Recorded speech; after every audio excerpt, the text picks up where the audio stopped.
Alrighty YouTube, welcome back. In the last video, due to some memory corrupting events on my GoPro and whatnot, we tackled the box because it was all I was able to do in the 2 days that I had before I needed to get a video out. Which ended up really good actually. That extra motivation kicked my ass to get all of this done, and holy crap, it looks fantastic. I really never expected going this far on the box of the truck, considering the outside is going to be left multicolor. It turned out really good just for some junk bed liner in a can. It was really just glorified black spray paint because it didn't even give it a texture, and it's already starting to flake off in a couple of areas. I'm not really impressed, but this looks so much better than the ugly white inside of the bed did. Flap comes up very nicely as it should. I still have to make a stop for it because it's still hitting my glass. Painted underneath.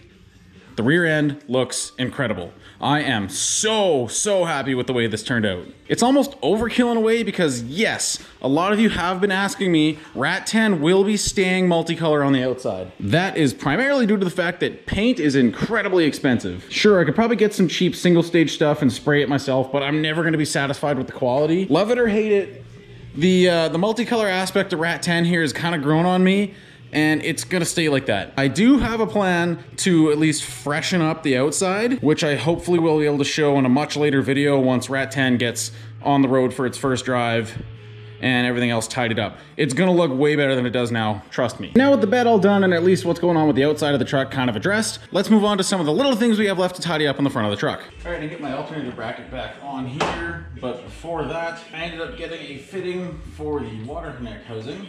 Ditch the straight one. I'll put some thread tape on that guy. Alrighty. I don't actually have my alternator here. Gave it off to my dad so we can do a polished job on it. So I'm gonna kind of put this where I think it's gotta go and hope it'll be okay. Okay, I can always tighten it if I have to. My rad hose is back on. And yeah, I got this one wire plug from my dad to turn this timing wire on the harness here into a disconnectable wire so you can actually set your timing without the computer controlling it, since I have butchered this one.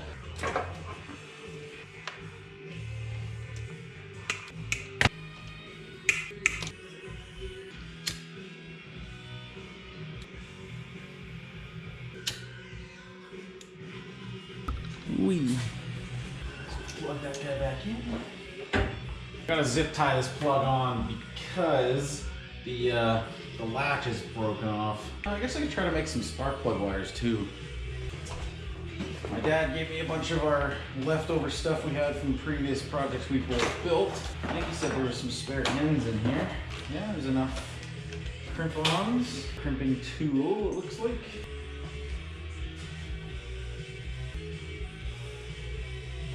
I kind of would like to use my original wires. They might not be the greatest things in the universe, but they do have all the numbers on them, which is kind of neat. What I don't know though is what they're like on the inside. I'd have to take these boots off somehow. We can start with number one because we know it's going to be short. So I can definitely sacrifice one of them and try and figure out if I can take these apart. Doesn't seem like I can get it to move. There we go, look at that. The next question is, what do these look like inside?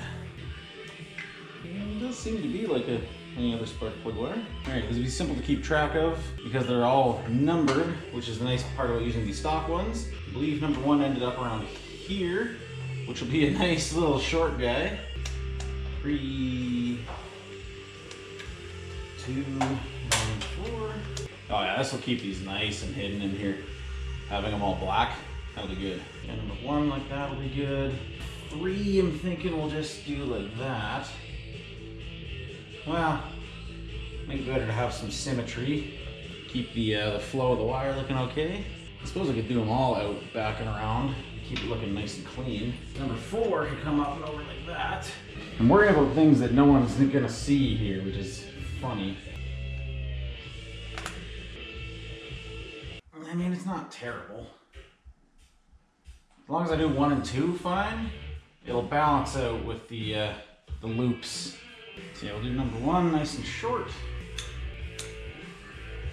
There's 1 and 2. I could do them so they all have a small loop, I guess. It would look a little more balanced. Yeah, you know what? I like that way better.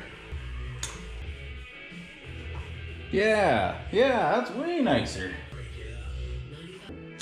There we go. That's way better. It's not the cleanest looking spark plug organization I've ever seen in my life, but having the black wires will hide it amongst everything else, and then I can just add zip ties where they're all touching to keep them together from shaking around.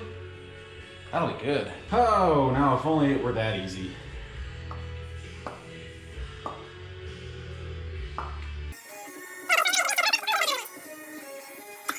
Strip all these things the best we can.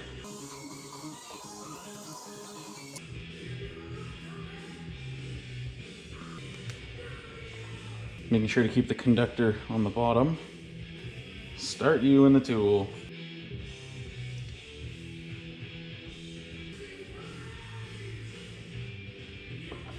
Okay, it does look like it's all the way down.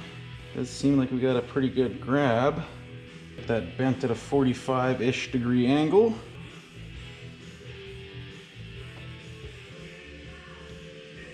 Come on.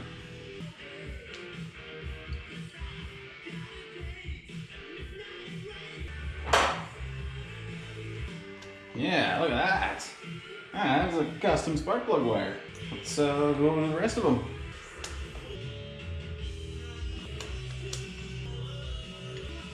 There's 4. And 2. Yeah, that is way nicer. Now we need a coil that I'm gonna mount up in here. I'm gonna be using this guy. It's a little dirty, I'll clean it up. I might just transfer those bolt holes, just re-drill them on here. Probably be the easiest way to do this.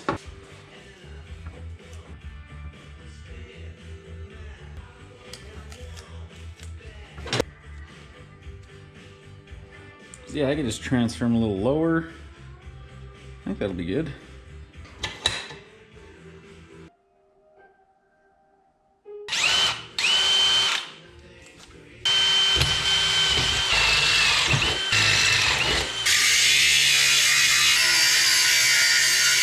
Well, it's not the prettiest thing in the world, but it'll do. All right, I think the coil is dry enough to stick on here.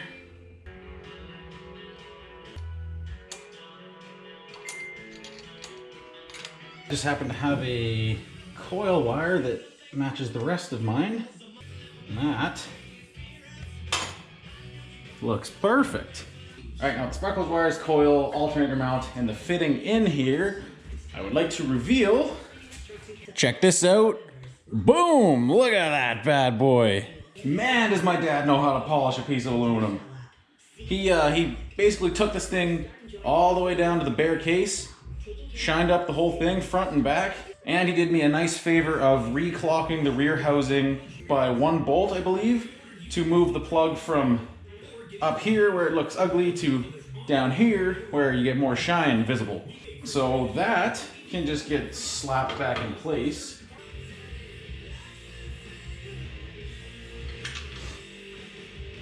There we go.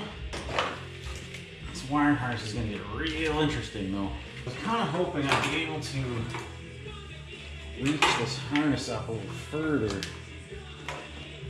Doesn't seem to be the case. Yeah, I've got to lengthen a lot of these, which kind of sucks. I want the harness to go up this way to follow the hoses, just so they don't look so stupid. I'm really not excited to tear into this harness, because I already want to lose my mind.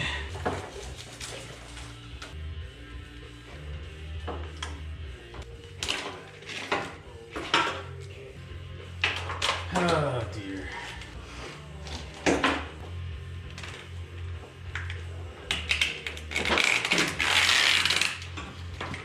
Am I really about to redo this whole harness? Am I really about to redo this whole goddamn wire harness?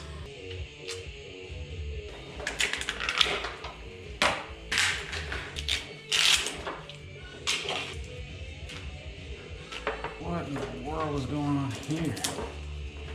What a mess.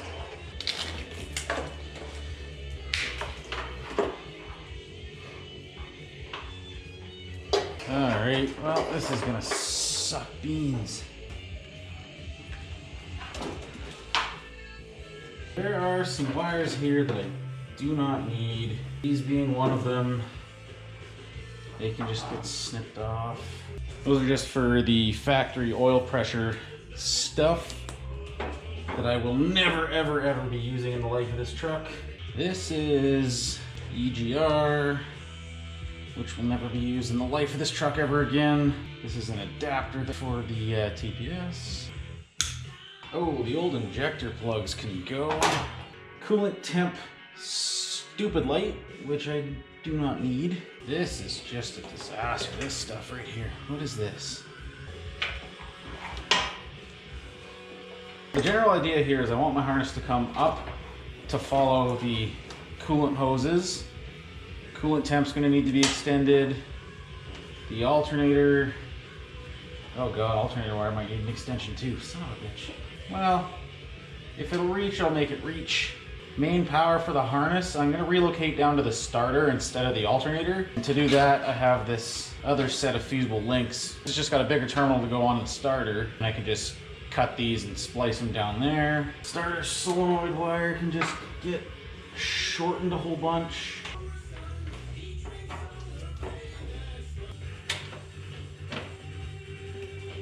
Oh, I apologize if you can't see what I'm doing back here. I can't either. The ground on the back of the engine I gotta take off. This might actually be a good place for my battery negative if it'll reach. Alright. Which can actually get shortened. Alright, I need to take some time to sort some of this out here.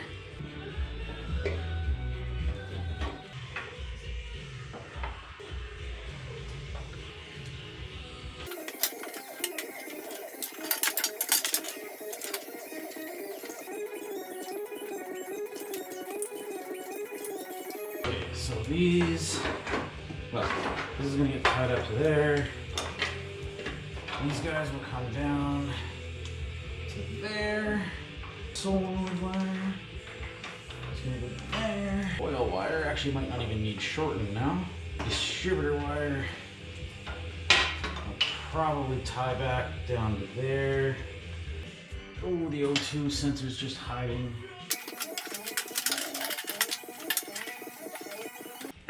Well, that's mildly upsetting. I went through, cut, and adapted all my wires the way they needed to be. Soldered and heat shrink them all together, only to realize that my camera died before I even noticed. So, everything is done. I can tell you what I did at least. The water temp sensor I lengthened with another one to run along with the heater core hose over here. The alternator wire I didn't touch, it's just kind of going to stay right around here. I suppose I could run it around the backside there as well.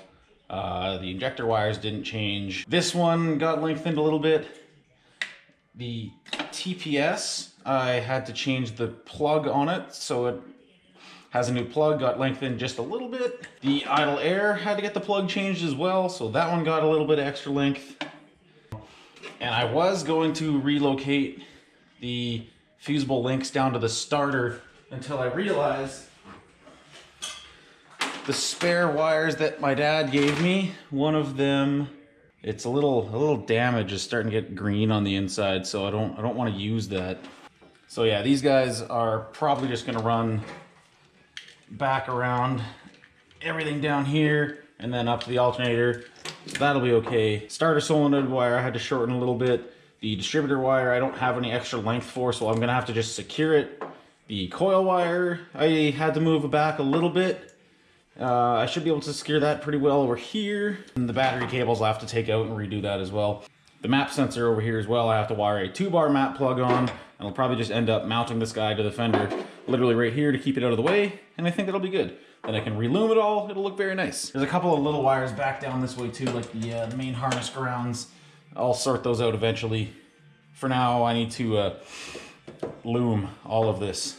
Well, actually, I'll go get this plug, wire that on, because that's the last piece I have to wire on, and we'll be good to go. It turns out I had a 2-bar map sensor plug.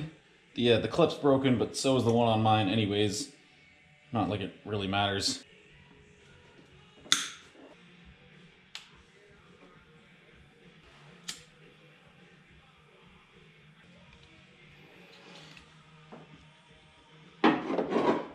Well, I guess it'll work.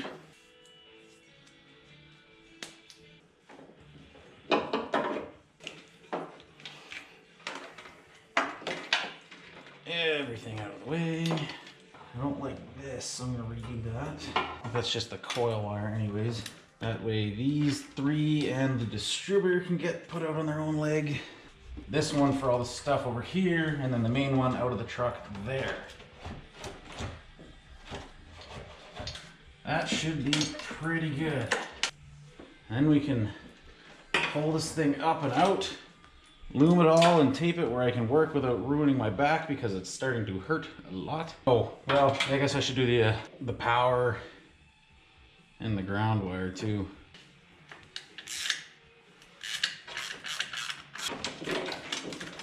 All right, get out of there. Let's see how well we can make this run.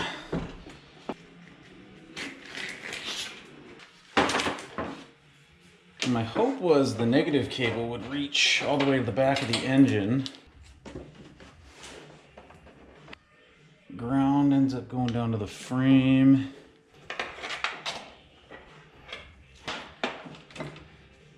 This thing can get bent.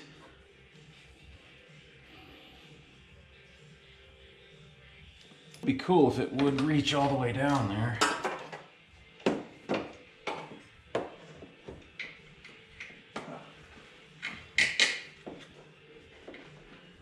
Actually, yeah, that'll be okay. It's not perfectly flowing, but it keeps it out of the way. Because that way the harness grounds can go in the same stud. The engine will be fully grounded, the frame will be grounded. I think that's all right. And what about our positive? Positive is a different story. Actually, look at this. This isn't so bad. I don't know if you can see it, but I can go down to the starter. And then there's two holes on the motor mount I can use to tie it up, which will keep it flowing very nicely. Isn't it nice when things just work out? Oh, wait a second. That'll give me a place to tie the distributor wire down to as well. Aha! Making solutions. These guys will be over there. And then these ones, well, they may as well run the same way if that's where everything else is going. Yeah, all right. Harness is sorted. Cool. Peel this all out and loom it up.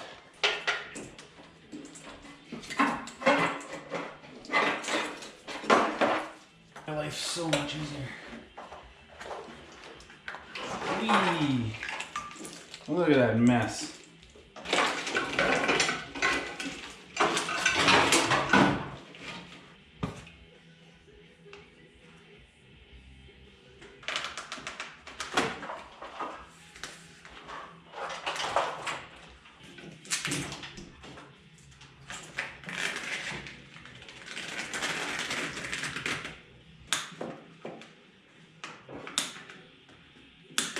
All right, we've hit peak insanity.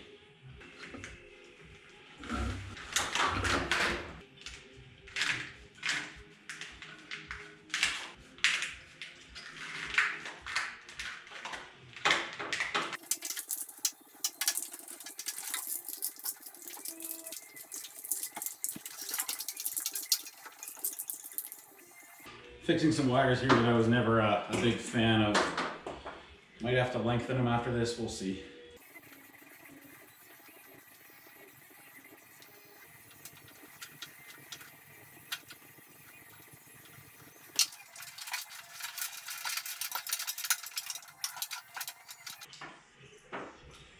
That ain't the prettiest thing in the world, but it does the job.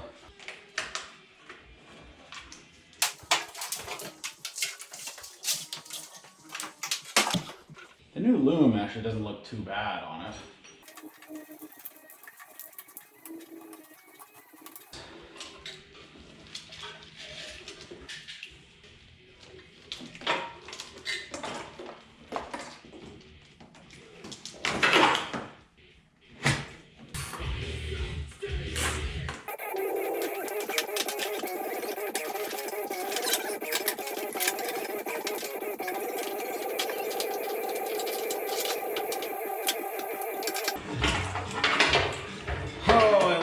of wiring.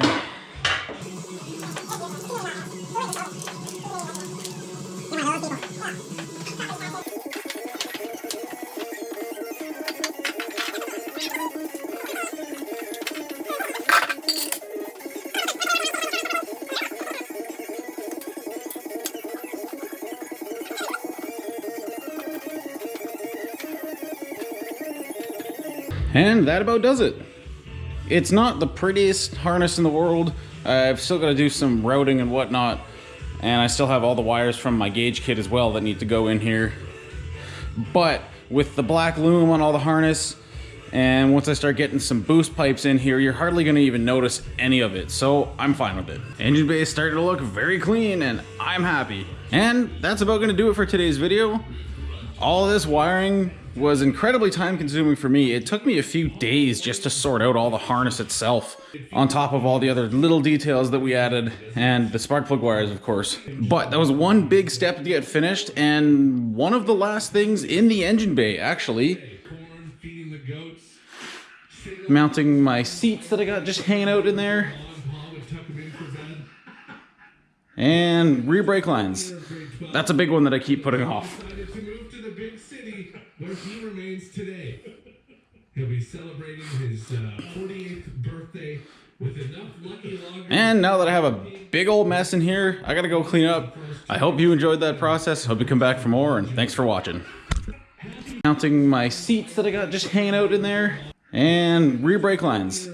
That's a big one that I keep putting off. And now that I have a big old mess in here, I gotta go clean up. I hope you enjoyed that process. Hope you come back for more, and thanks for watching.